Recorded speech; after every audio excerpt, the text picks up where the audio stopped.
नमस्कार दोस्तों, स्वागत है आपका आपके अपने यूट्यूब चैनल अमन प्रयास जीके जिसमें। तो जैसा कि फ्रेंड्स, आज है आपका 20 फरवरी और 20 फरवरी को जो है आपका एसएससी जीडी का एग्ज़ाम था, जो कि थर्ड शिफ्ट का भी एग्ज़ाम समाप्त हो गया है। थर्ड शिफ्ट में जीके जी से जो है आपके 20 प्रश्न पूछे गए थे। 19 में से अधिकतम जो रियल प्रश्न हमें प्राप्त हो गए हैं। तो आज के इस वीडियो में हम उन सभी प्रश्नों को जो है डिस्कस करेंगे। साथ में उन प्रश्नों से रिलेटेड हम लोग एक्स्ट्रा फैक्ट को भी जो है देखते हुए चलेंगे। तो चलिए वीडियो को स्टार्ट करते हैं फ्रेंड्स, बिना किसी देरी के। इससे पहले अगर आप लोग चैनल पर नए हैं, आप लोग जो है चैनल को सब्सक्राइब कर लीजिएगा। अगर जो लोग सब्सक्राइब किए हुए हैं, नोटिफिकेशन बेल को जो है ऑल पर क्लिक कर लीजिएगा। इसका जो पीडीएफ है दोस्तों, आपको जो है टेलीग्राम चैनल पे मिल जाएगा।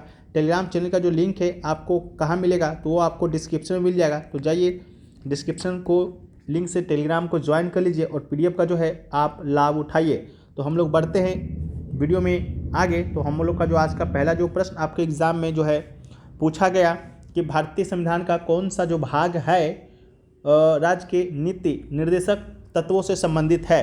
तो इसका जो राइट आंसर होगा आपका भाग 4 हो जाएगा। भारत के संविधान का भाग जो 4 है, राज्य की नीति के निर्देशक सिद्धांत या कहे तो डीपीएसपी से संबंधित है। और अनुच्छेद की बात करेंगे, आज के फर्स्ट में पूछा गया, तो उसका राइट आंसर 36 से 51 होगा। किस देश के संविधान से लिया गया है, तो ये दोस्तों आपका आयरलैंड के संविधान से लिया है। और आयरलैंड ने किस संविधान से लिया है, तो स्पेन के संविधान से लिया है। और यह न्यायालय के द्वारा जो है गैर परिवर्तनीय है और यह प्रकृति में गैर न्यायिक है। इसके अलावा डीपीएसपी के कुछ महत्वपूर्ण अनुच्छेद हैं, जैसा कि अनुच्छेद 43 श्रमिकों के लिए निर्वाह मजदूरी से संबंधित है। अनुच्छेद 39 जो ए है सामान्य न्याय और मुफ्त कानूनी सहायता से संबंधित है। अनुच्छेद 51 जो है अंतर्राष्ट्रीय शांति और सुरक्षा को बढ़ावा देने से है। अनुच्छेद 44 जो है नागरिकों के लिए यूसीसी यूनिफॉर्म सिविल कोड यानी कहे तो समान नागरिक संहिता से संबंधित है। अनुच्छेद 48 ए जो है वन और वन्यजीव सुरक्षा से संबंधित है। इसके अलावा भारतीय संविधान के निर्माण के समय बात करते हैं तो 22 भाग थे, 395 अनुच्छेद थे और आपका 8 अनुसूचियां थी। लेकिन वर्तमान में बात करेंगे तो 448 अनुच्छेद, 25 भाग और 12 अनुसूचियां है। और ध्यान देने बात योग यहाँ पर यह है कि अनुच्छेद जो है आपका 395 ही है, उसका सब क्लोज मिलाकर है आपका 448, लेकिन अनुच्छेद का संख्या संविधान में 395 ही है। उस बात को भी याद रखिएगा। भारतीय संविधान के सभी भागों को हम लोग देखने का प्रयास करें, जो वर्तमान में आपके 25 हैं। तो भाग 1 आपका संघ और उसके राज्य क्षेत्र से संबंधित है, अनुच्छेद 1 से 4। भाग 2 जो है नागरिकता से संबंधित है, अनुच्छेद 5 से 11। भाग 3 आपका मौलिक अधिकार से संबंधित है, अनुच्छेद 12 से 35। भाग 4 जो है राज्य नीति के निर्देशक सिद्धांत से है, अनुच्छेद 36 से 51। भाग 4 की बात करेंगे तो मौलिक कर्तव्य से संबंधित है, अनुच्छेद 51 ए। इसके अलावा भाग 5 आपका संघ से, भाग 6 आपका राज्य से। भाग 7 को जो है हटा दिया गया था। पहली अनुसूची के भाग बी में राज्य शामिल था, लेकिन इसको हटा दिया गया था। भाग 8 आपका केंद्र शासित प्रदेश से। भाग 9 आपका पंचायत से। भाग 9 ए जो है नगर पालिका से। भाग 9 बी जो है सहकारी समितियाँ से। भाग 10 जो है अनुसूचित और जनजातीय क्षेत्र से। भाग 11 जो है संघ और राज्यों के बीच संबंध से। भाग 12 जो है वित्त संपत्ति और समुदाय से संबंधित है। भाग 13 जो है भारत के क्षेत्र के भीतर व्यापार वाणिज्य और समागम से। भाग 14 संघ और राज्यों के अधीन सेवाओं से। भाग 14 ए न्यायाधिकरण से। भाग 15 चुनाव से। भाग 16 कुछ वर्गों से संबंधित विशेष प्रावधान से। भाग 17 राजभाषा से। भाग 18 आपातकालीन प्रावधान है। भाग 19 में आपका मिसलिनियस है। भाग 20 में संविधान का संशोधन है। भाग 21 जो है अस्थायी संक्रमणकाली और विशेष प्रावधान से। भाग 22 की बात करेंगे तो संक्षिप्त शीर्षक प्रारंभिक और हिंदी में आधिकारिक पाठ और निरंसन से संबंधित है। तो इस बात को भी याद रखिएगा। वीडियो में आगे बढ़ते हैं, लेकिन उससे पहले दोस्तों बात कर लेते हैं, अगर आपके एग्ज़ाम में 2 से 3 दिन का समय बचा हुआ है तो आपके लिए जो है एक ई बुक बनाया गया है, 40 topics important topics with MCQ प्रयास ई बुक, जो कि आपके जीडी एग्जाम के लिए इम्पॉर्टेंट तो है ही। आपको बताते हुए चले कि जो आज थर्ड शिफ्ट में 20 प्रश्न पूछे गए थे, उनमें 10 से 12 जो प्रश्न हैं हूबहू जो कि आपके इसके फैक्ट्स और MCQ प्रश्नों से ही देखने को मिला है।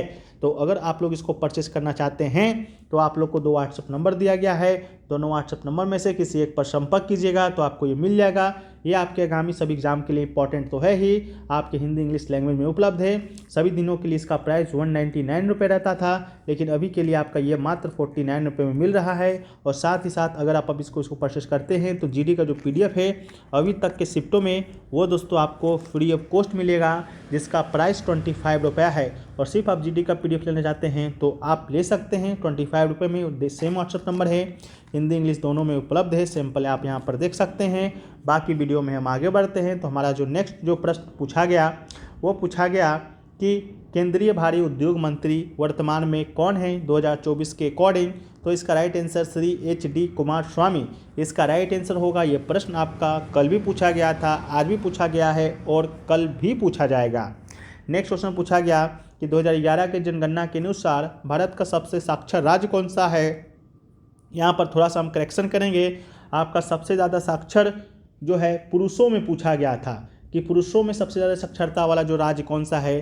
तो शायद आप या तो आपका पुरुष में पूछा जाए, या आपका ओवरऑल पूछा जाए, या आपका महिला में पूछा जाए।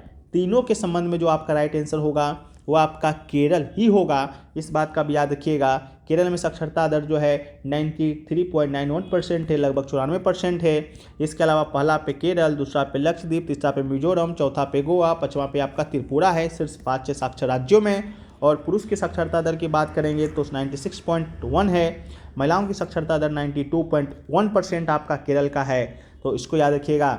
नेक्स्ट क्वेश्चन पूछा गया CV चंद्रशेखर को निम्नलिखित में से किस नृत्य शैली में उनके योगदान के लिए जो है पद्म भूषण से सम्मानित किया गया। तो इसका जो राइट आंसर होगा वो दोस्तों आपका जो है भरतनाट्यम हो जाएगा। तो इसका जो राइट आंसर होगा आपका भरतनाट्यम हो जाएगा। ठीक है, भरतनाट्यम नृत्य में ही आपका CV चंद्रशेखर को जो है 2011 में जो है पद्म भूषण से सम्मानित किया गया।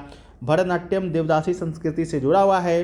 भरतनाट्यम भारतीय शास्त्रीय नृत्य का एक प्रमुख रूप है जिसकी उत्पत्ति तमिलनाडु में हुआ। सोमेश्वर थर्ड के द्वारा लिखित कन्नड़ पाठ मानसोलासा में नृत्य रूप का संक्षिप्त रूप से उल्लेख किया गया है। इस बात का भी याद रखिएगा।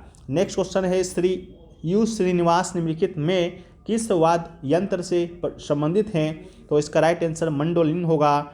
U श्रीनिवास मंडोलिन के एक प्रसिद्ध वादक हैं जो एक तारयुक्त संगीत वाद्य यंत्र है जो ल्यूट परिवार से संबंधित है। वह मंडोलिन बजाने की अपनी अनूठी शैली के लिए जो है जाने जाते हैं, जो भारतीय शास्त्रीय संगीत और पश्चिमी संगीत का मिश्रण है। U श्रीनिवास ने संगीत में अपने योगदान के लिए जो है कई पुरस्कार जीते, जिसमें से पद्मश्री संगीत नाटक अकेडमी भी है जो कि शामिल है। नेक्स्ट क्वेश्चन पूछा गया बैडमिंटन के कॉर्क का जो वजन होता है वह आपका कितना होता है। तो इसका राइट आंसर 4.74 टू 5.50 ग्राम इसका राइट आंसर होगा। बैडमिंटन की कोक या शटल कोक का वजन आपका 4.75 से 5.50 ग्राम होता है। आउंस में बात करेंगे तो 0.168 से 0.194 होता है। और इसमें पंख की बात करेंगे तो इसमें आपका 16 पंख होता है। नेक्स्ट क्वेश्चन आपका समूल शब्द का जो है विलोम शब्द पूछा गया, जिसका राइट आंसर आपका निर्मूल था। दरिद्र शब्द का विलोम शब्द पूछा गया, जिसका राइट आंसर धनी या संपन्न था। फिर आपसे पूछा गया कि आधुनिक आवर्तसारणी का आविष्कार 1913 में जो है किसके द्वारा किया गया। तो यह आपका हेनरी मोसले के द्वारा किया गया था। भौतिकी विज्ञानी हेनरी मोसले ने साल 1913 में परमाणु संख्या के आधार पर जो है आवर्त सारणी को व्यवस्थित करने का प्रस्ताव रखा था। आधुनिक आवर्त सारणी को जो है निम्नलिखित तत्वों में वर्गीकृत किया गया है, P block, S block, D block और आपका F ब्लॉक। P ब्लॉक तत्वों में काल्कोजन, निकोटोजन, हेलोजन, अक्रिय गैस शामिल है। 18वें समूह को निष्क्रिय गैस, शून्य गैस या गैर निष्क्रिय गैस के रूप में जाना जाता है। 17वां समूह को हेलोजेन, 16वां समूह को जो है काल्कोजन, 15वां समूह को निकोटोजन और S ब्लॉक तत्वों में क्षार धातु, क्षारीय पार्थिव धातु शामिल होते हैं। और D ब्लॉक तत्वों में जो है संक्रमण तत्व जो है आपका शामिल है।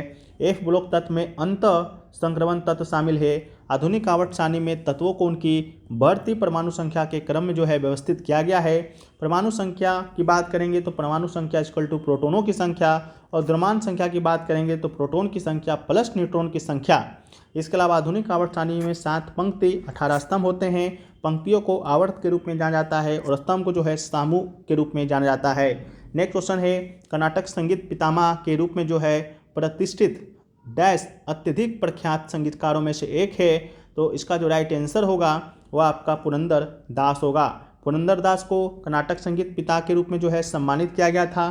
कर्नाटक संगीत में उनके महत्वपूर्ण योगदान के सम्मान में उन्हें व्यापक रूप से जो है संगीत पितामह के रूप में जाना जाता है।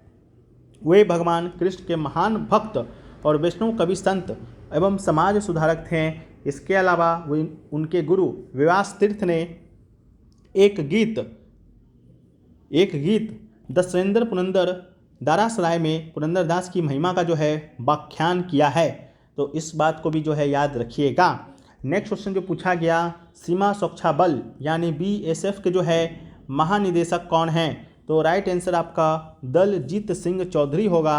हाल ही में दलजीत सिंह चौधरी को सीमा सुरक्षा बल BSF का जो है नया महानिदेशक नियुक्त किया गया है। इनसे पहले जो है नितिन अग्रवाल BSF के महानिदेशक थे।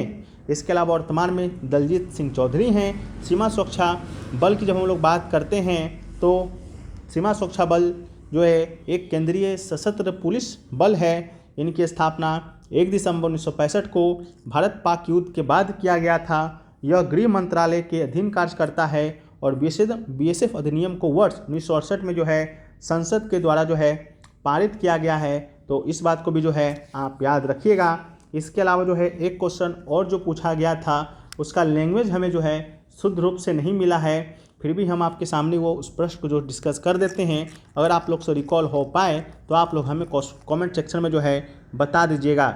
जैसा कि ये क्वेश्चन जो पूछा गया वो पूछा गया 2020-21 के लिए जो है 21 के लिए कितने छात्र, ठीक है, कितने छात्र उच्च शिक्षा के लिए जो है रजिस्ट्रेशन करवाया है। एक क्वेश्चन आपका ये पूछा गया था। लैंग्वेज क्लियर नहीं है तो इसको आप लोग हमें बताइएगा। एक क्वेश्चन आपका 500 ट्री लगाया गया था कहीं, शायद उससे संबंधित आपका आया था, शायद BCCI ने लगाया था IPL मैचों के रिगार्डिंग जो चौवा छक्का मार रहा था। बाकी अब हम बताइएगा। ये जो शिक्षा वाला था इसका ऑप्शन में 3.4, 3.4, 4.4 इस प्रकार करके दिया गया था, ठीक है। तो आप लोग जो है इसको एक बार वेरीफाई कर दीजिएगा, इसको एक बार क्लियर कर दीजिएगा कि इसका क्या प्रश्न जो है आपके एग्जाम में पूछा गया है। बाकी अभी तक हमें इतने ही प्रश्न मिले हैं, बाकी 2-4 प्रश्न वो हमेशा छूट जाते हैं तो उसको हम PDF में शामिल करते हैं। PDF आज के टेलीग्राम चैनल पर मिल जाएगा जिसका लिंक जो है डिस्क्रिप्शन में दिया गया है। तो आप लोग जो है उसको जाकर वहाँ से उसको वेरीफाई कर लीजिएगा, डाउनलोड कर लीजिएगा। और जो है अगर आप हमारे द्वारा बनाए गए बुक को लेना चाहते हैं जहाँ से 10 से 12 प्रश्न आपके आ रहे हैं, अभी थोड़ा देर में जो है हम थर्ड सेट के जो भी प्रश्न आपके हमारे ई बुक से देखने को मिला है स्क्रीनशॉट के साथ हम आपके साथ शेयर करेंगे टेलीग्राम पर। तो आप वहाँ पर देख सकते हैं कि ये ई बुक वाकई में जो है आपके लिए लाभदायक या इंपॉर्टेंट होने वाला है कि नहीं होने वाला है। इस ई बुक के साथ आपका SSC GD का PDF फ्री मिलेगा। अगर अलग से लेना चाहते हैं तो 25 रुपये पे करना होगा, ठीक है। तो चलिए मिलते हैं हम लोग नेक्स्ट वीडियो में। जब तक के लिए जो है वंदे मातरम।